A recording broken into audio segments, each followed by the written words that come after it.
Hello everyone, mind radius आपसे फिर रूबरू है। मुझे कई मेल्स जो आए, specially astro talks with mind radius, specially जिन लोगों ने उस सेगमेंट को पसंद किया और काफ़ी पसंद किया है, स्पेशली चंद्रमा के बारे में जो मैंने वीडियो डाले और जो मैं कुछ चैंट्स डालती हूँ, वाइब्रेशनल चैंट्स, और जिन्हें मंत्र बोलते हैं, जो कि सिद्धि योग से के द्वारा लिए गए हैं। और साथ ही साथ उसके अनुसार जो ग्रह हमें प्रॉब्लम दे सकते हैं या अच्छे हैं, तो वो मैं इस सीरीज़ में आपको बताना चाहती हूँ।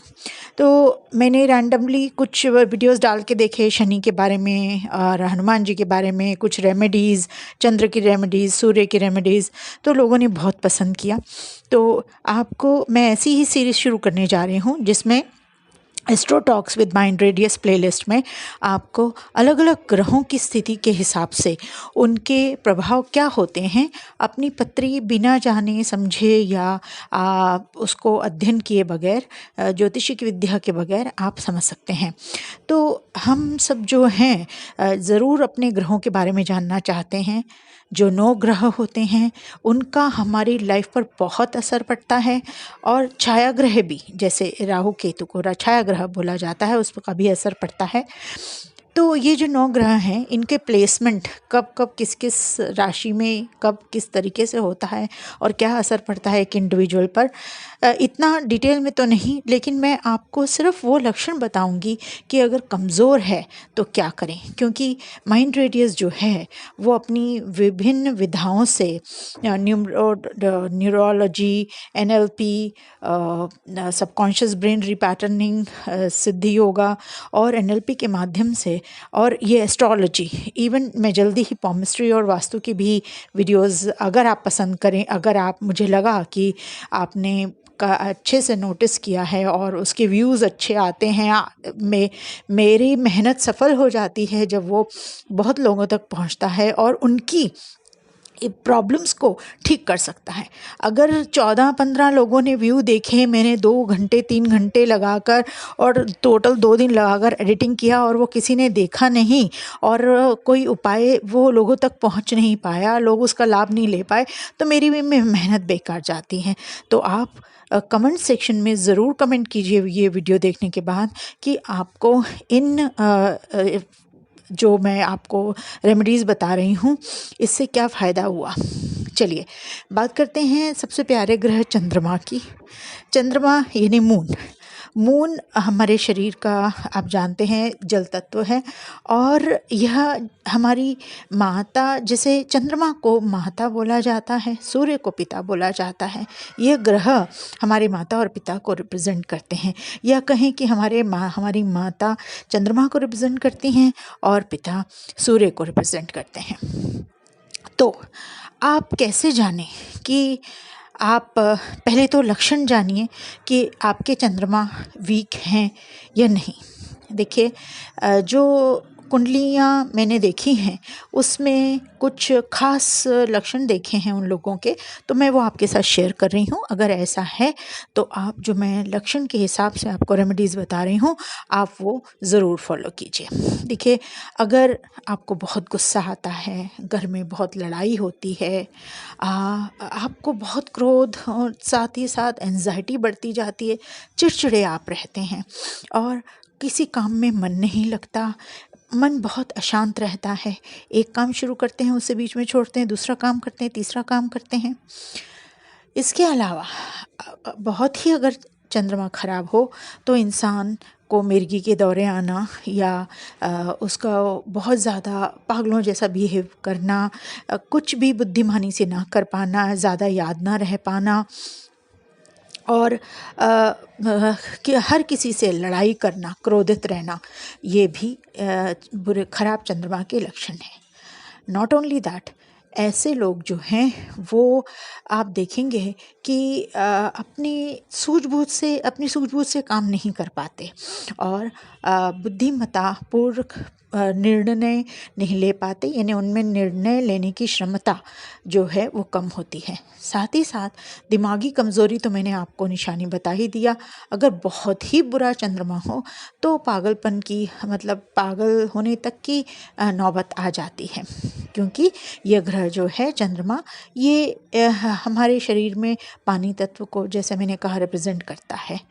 और अगर जैसे हमारा शरीर ही 70% पानी से बना है, अगर वही चीज़ हमें अच्छा लाभ ना दे पाई, अगर हम उसको पवित्र ना रख पाए, तो हमारी जो एग्जिस्टेंस है वो ही मुश्किल में पड़ जाती है। आपको कुछ उपाय बता रही हूँ जो आप अपनी दैनिक ज़िंदगी में कर सकते हैं और फ़ायदा ले सकते हैं। देखिए, आप सबसे पहला मैंने एक और वीडियो बनाया था चंद्रमा के ऊपर, ख़राब चंद्रमा हो तो क्या करें, ऐसा ही शायद उसका एक हेडिंग था।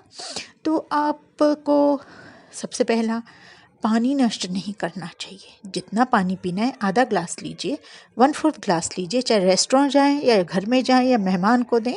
बहुत कम पानी, कहीं भी इवन बाथरूम का पानी वेस्ट ना करें, उसको गमलों में डाल दें, है ना। और साथ ही आप जैसे टैप नहीं खुली हुई बहुत ज़्यादा, उसमें वेस्ट नहीं होना चाहिए, टपकना नहीं चाहिए। और दूसरा, साथ ही साथ मैंने आपको ये भी बताया था कि आप ज़्यादा पानी पिएं। कितना आसान उपाय है, कितना सिंपल, बिना खर्चे का, कि जब भी चंद्रमा कमज़ोर हो जाए, दूसरा उपाय ये कि आप खूब पानी पिएं, बहुत ज़्यादा पानी पिएं। वैसे भी ज़्यादा पानी पीने से हमारे जो न्यूरॉन्स हैं वो बहुत अच्छे तरीके से खुले खुले रहते हैं। अदरवाइज़ इससे सिर दर्द की प्रॉब्लम हो जाती है, क्योंकि न्यूरॉन्स जो हैं आपस में उलझ जाते हैं।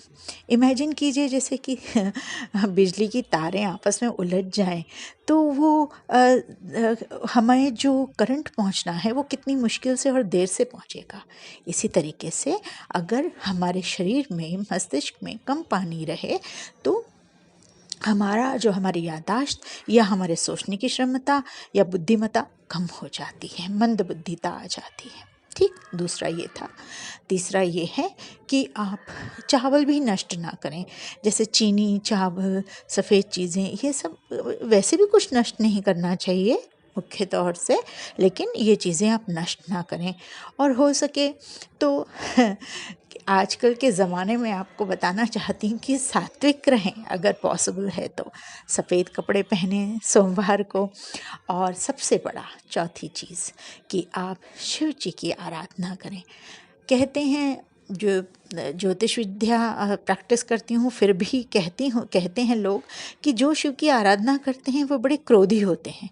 ऐसा नहीं है, बल्कि वो आपका क्रोध शांत करते हैं, है ना।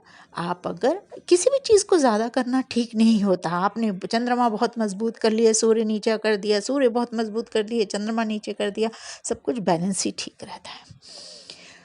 ठीक, अब ये है युतियों की हम यहाँ बात नहीं करेंगे कि जहाँ जहाँ दो ग्रह आपस में जो नॉन फ्रेंडली हों, जब वो एक साथ आ जाते हैं तो उसमें उनको युति कहते हैं, है ना। उनका कॉम्बिनेशन जो होता है, मैं हिंदी में बोल रही हूँ इसीलिए वो शब्द ढूंढ ढूंढ कर लाना पड़ता है मुझे, थोड़ा प्रॉब्लम होता है। तो अब आपने ये 5वां उपाय करा। छठा उपाय और सबसे इम्पोर्टेंट, बिना पैसे का, जो हमें करना ही चाहिए, अपनी माता पिता की, अपनी माता की, क्योंकि यहाँ चंद्र की बात हो रही है, माता की इज़्ज़त करें, उनके साथ बैठें, उनके साथ खाएं, उन्हें आदर करें, उनसे पूछें उन्हें क्या चाहिए। अगर वो आप पर डिपेंडेंट हैं, उनका सत्कार कीजिए, उनकी ज़रूरतों का ध्यान रखिए। सुबह रोज़ उठकर उनके पैर छूइए, तब अपने काम पर जाइए, क्योंकि माँ का आशीर्वाद अपने आप में संपूर्ण जगत का, यूनिवर्स का आशीर्वाद है। वो आपको सभी मुसीबत से बचा के रखता है। किसी प्रकार की टेंशन, किसी प्रकार की हानि, बिजनेस में या जॉब में, किसी भी, कहीं भी, या आपके बच्चों के साथ आपके रिश्ते, आप देखेंगे कि अगर माँ का आशीर्वाद आप लेके घर से निकलते हैं, जब भी घर से निकलें, माँ का हाथ अपने सिर पर फहरा कर निकलें और उनके पैर छुएं, तब आप बाहर से निकलें। चाहे लड़कियां हों, चाहे लड़के हों, पुरुष हों या महिलाएं हों, बच्चे हों, कोई भी हों, आप देखिए कैसे काम बनते हैं आपके। अब नेक्स्ट उपाय, दिस वाज द 5th और 7th remedy. 6th, 7th remedy, 8th remedy है कि आप ये, अगर आपके अगर 12वें हाउस को छोड़कर अगर आपके पास आपका चंद्रमा 12वें हाउस में होता है, अगर आपका चंद्रमा छठे, 8वें और 12वें भाव में है तो आप कुछ चीज़ें दान कर सकते हैं जो कि चंद्रमा को रिप्रेजेंट करती हैं, जैसे चीनी, चावल, सफ़ेद चंदन, सफ़ेद कपड़े। ज़रूरी नहीं है आप पूरे कपड़े जैसे बने बनाए महंगे कपड़े दें, आप एक छोटा सा सफ़ेद टुकड़ा जो कपड़ा मिलता है सूती बाज़ार में, वो भी आप दे सकते हैं। और साथ ही साथ आप कोई भी हाँ, जैसे मैंने बोला चीनी, चावल, दही, सफ़ेद चंदन, सफ़ेद कपड़ा, है ना, ये आप दान दे सकते हैं। और सबसे बड़ी बात, मन को शांत रखिए, क्योंकि मन को शांत रखने से हमारे जो शिव हैं, हमारे शिव यानी कि हमारा दिमाग, हमारे शिव यानी हमारा चंद्रमा, वो अच्छा रहता है। देखिए, एक और चीज़ बताना चाहूँगी कि अगर आप कुंडली जब तक विशेषज्ञ को ना दिखाएं तब तक ये उपाय ना करें। जैसे मैंने आपको बता दिया कि हाँ, आपको दान कर देना चाहिए, लेकिन आप एक विशेषज्ञ से ही आप सलाह लेकर ये दान करें कि हो सकता है आपको ये देखना ना आए कि चंद्रमा मजबूत है या कमज़ोर। देखिए, जब मजबूत होता है आप इनको दान करते हैं तो आपके जो पावर है, वो पावर जो ग्रहों की कमज़ोर होती है, इसलिए मैं ऐसा सलाह नहीं दूंगी। और अगर कमज़ोर है, जैसे मैंने देखिए 3 चीज़, एक चीज़ से तो आप जज कर ही सकते हैं कि अगर छठे, 8वें और 12वें घर में हुआ तो आप दान दे ही सकते हैं, है ना। ये नहीं कि आपका चंद्रमा कमज़ोर है, अगर इस घर में आपका चंद्रमा है तो आप ये करें। और जो 8वीं 9वीं रेमेडी है वो ये है कि शिव जी का, देखिए मैं पर्सनली तो ये नहीं कहूँगी कि बुज़ुर्ग महिलाएं या प्रेग्नेंट वीमेन या बच्चियां जो कॉलेज स्कूल जाती हैं वो ये व्रत करें, और ना ही उनको ये बोलूँगी कि वो पैर छुएं, क्योंकि हमारे यहाँ एटलीस्ट हमारे यहाँ हमारी कम्युनिटी में लड़कियों के पैर नहीं छूते हैं। सो आप बस सिर्फ माँ से सिर पर हाथ फिरवा लें, उनके गले लग जाए, है ना, और ये दान करें। बाकी मैंने रेमेडीज़ आपको बताई हैं। आपको अगर पूरी ज्योतिष सलाह लेनी है, पूरा उपाय जानना है, तो आप हमें माइंड रेडियस को मेल कर सकते हैं। जो आपको वीडियो के डिस्क्रिप्शन में मेल आईडी मिल जाएगा, और साथ साथ व्हाट्सएप भी, दैट विल बी चार्जेबल। उसको पूरे उपाय, पूरी रेमेडीज़ के साथ, विश्लेषण के साथ आपको समस्या का समाधान मिलेगा।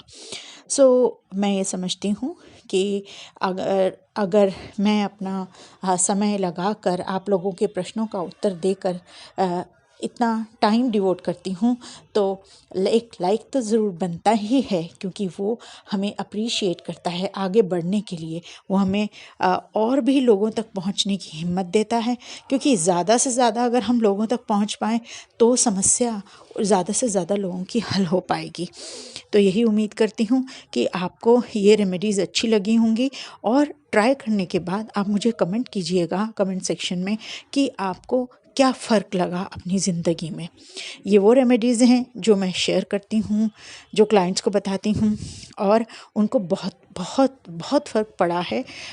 तो आप भी ये कीजिए और अपनी ज़िंदगी को सुंदर बनाइए। God bless you.